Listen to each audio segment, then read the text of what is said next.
খুব সাবধান। এত দ্বন্দ্ব পৃথিবীর কোন রাষ্ট্রে ইসলাম নিয়ে এত বাটপারি চলে না, বাংলাদেশে যত বাটপারি চলে। শুধু হাদিস মানি বললে সে রসুলের আদর্শের পরে জীবন চালানোটা মহা মুসিবত হয়ে যাবে। কিন্তু গায়ের জোরে যদি বলে, আমরা গায়ের জোরে বেয়াদবি করতে রাজি নেই, কারণ আমরা আদর্শবান নবীর আদর্শের উম্মত।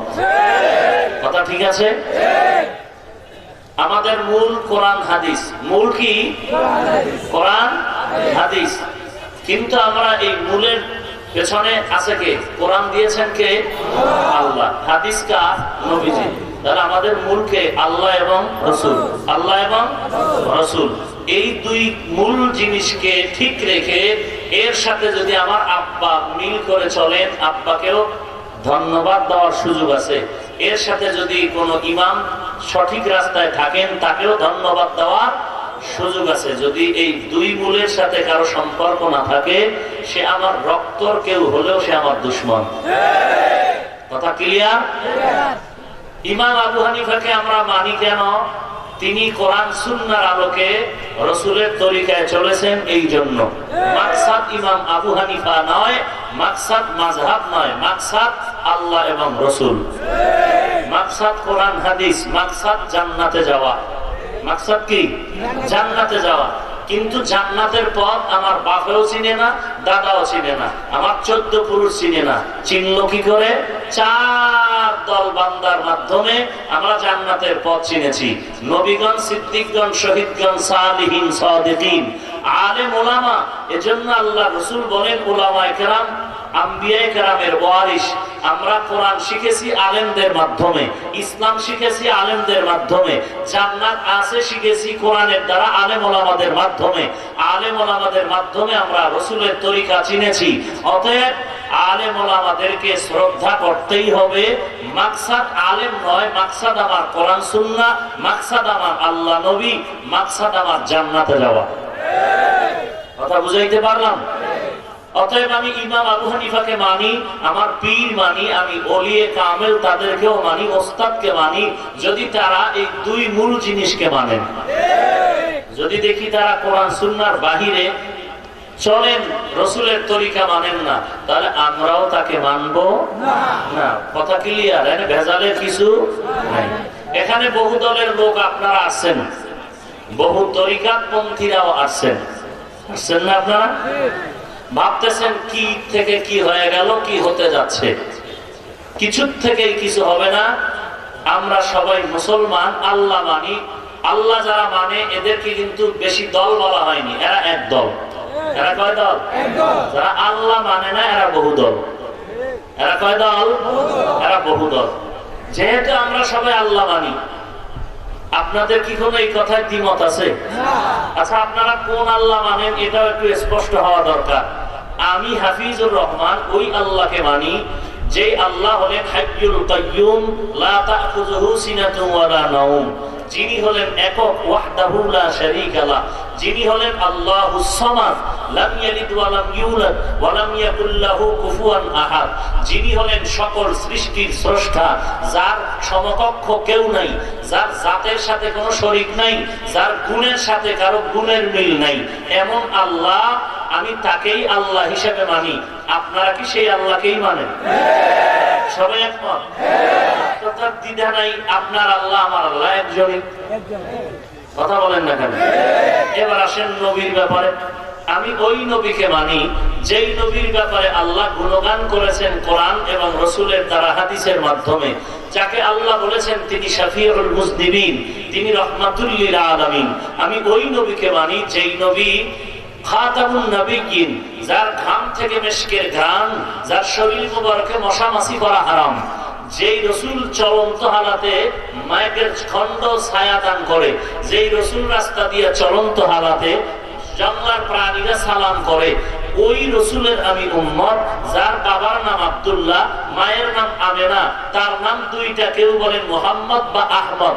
আমি ওই রসুলের উম্মত যেই রসুল মক্কা থেকে হিজরত করে মদিনায় গেছেন, আজও সেই রসুল মদিনার রওজায়ে আতহারে জিন্দা হালাতে নামাজ অবস্থায় আছেন। আপনারা কি ওই নবীর উম্মত না অন্য কোন নবীর উম্মত? এবার একটু হাত তুলে আমাকে দেখাইতে হবে। দেখেন, আপনারা কি ওই নবীর উম্মত? আপনারা কি ওই নবীর উম্মত সবাই? হাত নামান। তাহলে বোঝা গেল নবীও এক। কথা বলেন না কেন? আমার আল্লাহ আপনার আল্লাহ কয়জন? আমি যেই নবীকে মানি আপনারাও সেই নবীকে মানেন, কথা ঠিক? তাহলে নবীও এক। এবার আসেন কোরআন। আমরা ওই কোরআন মানি যে কোরআন লা রাইবা ফীহি হুদাল লিল মুত্তাকিন, যেটা নাযিল করেছেন আল্লাহ রাহমাতুল লিল আলামিনের কাছে 23 বছর লাগায়। ওই কোরআন আমরা মানি এবং ওই রাসূলের দেওয়া হাদিস আমরা মানি। আপনারা কি ওই কোরআন মানেন? তাহলে আমাদের কোরআন কয়টা? একটা। আমি কাবা মানি, যেটা মক্কা শরীফে অবস্থিত, যেই কাবার পাশে আঙ্গিনায় 1 রাকাত নামাজ পড়লে 1 লক্ষ রাকাত নামাজের সওয়াব। আপনাদের কি কাবা ওইটাই নাকি দোহার ঢাকা হজ বাবার কাবা? বলেন, আপনারা কি ওই কাবাই মানেন? কথা বলেন। তাহলে আল্লাহ দেখা গেল আপনাদের সকলে এখানে যারা আছি, আমাদের আল্লাহ একজন, আমাদের রাসূলও এক, কোরআন কাবা এক। কথা বলেন না কেন? তাহলে আমরা সবাই যেহেতু মূলে একই আছি, তাহলে দ্বন্দ্ব কেন? গালাগালি কেন? দূরত্ব কেন? হিংসা কেন? মাহফিল কসবা বাজারে হবে না, 4 গাছ হবে না, এই আওয়াজ কেন?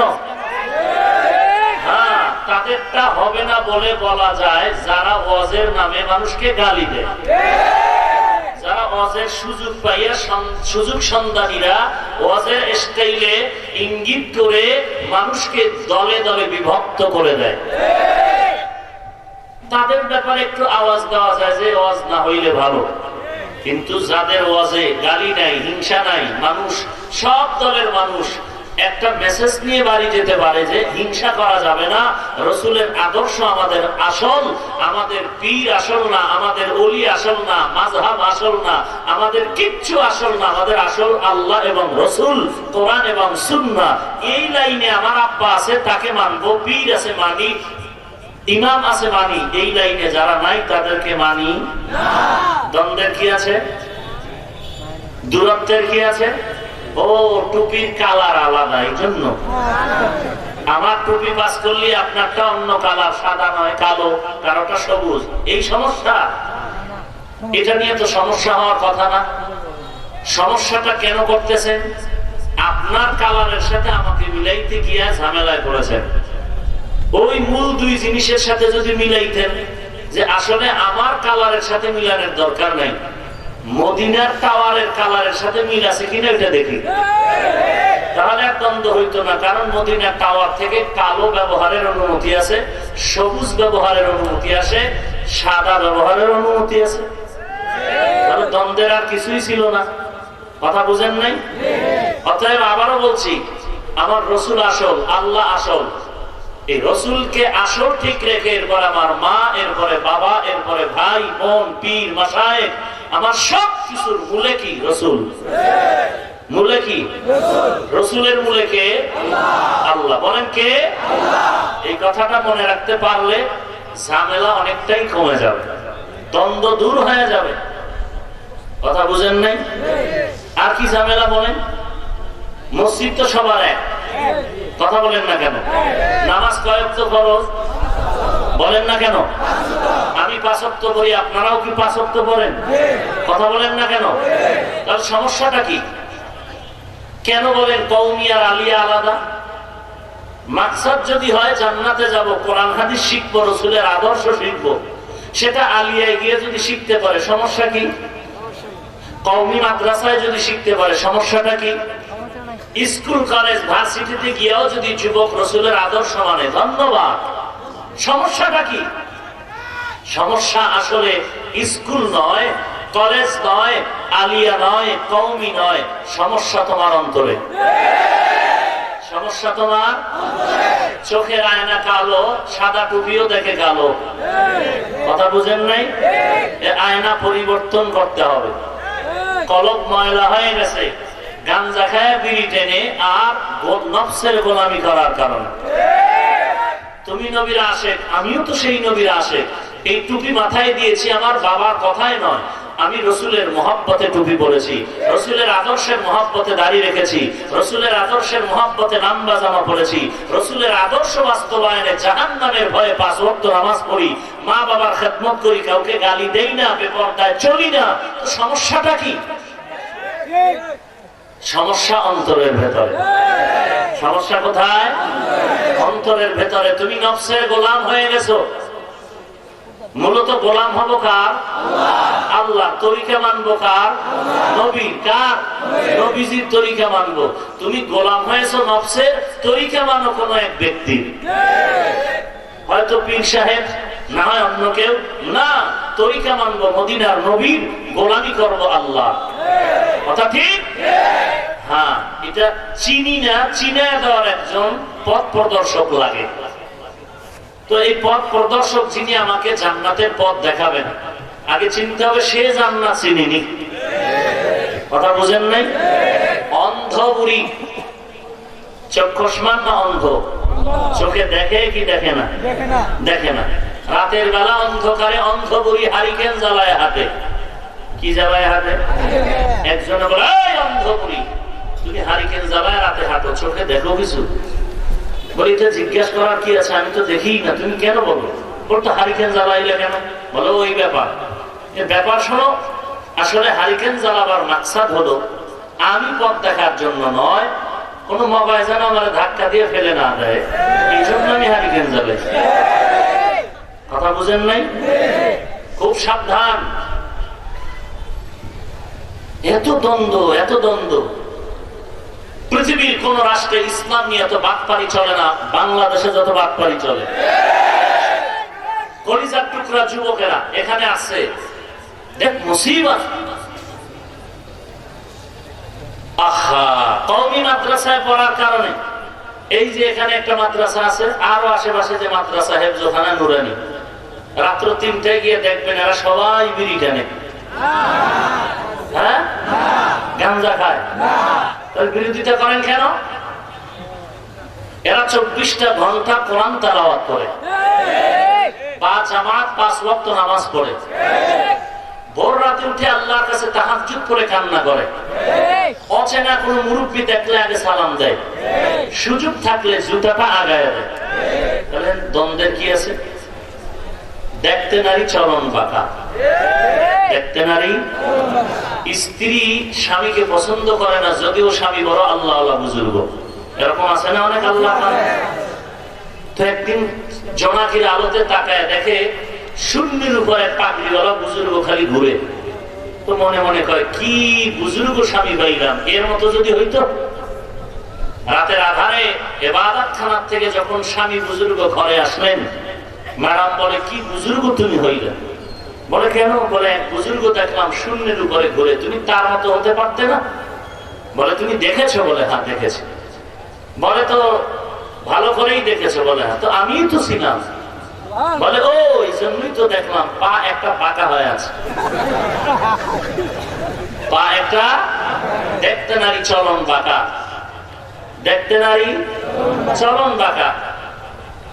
আপনি যদি গভীরভাবে চিন্তা করেন যে আমার মাকসাদ কি, আমি রসুলের সুন্নত মানি, আমি রসুলের আশেক, রসুলের আশেক, আমি রসুল মানি, তার মাকসাদ কি? রসুলের আদর্শ মতো টুপি পরা, নামাজ পড়া, পর্দা করা, হালাল খাওয়া, গালাগালি না করা, মা বাবার খেদমত করা, আল্লাহ ওয়ালাকে মহব্বত করা, সব ঠিক আছে।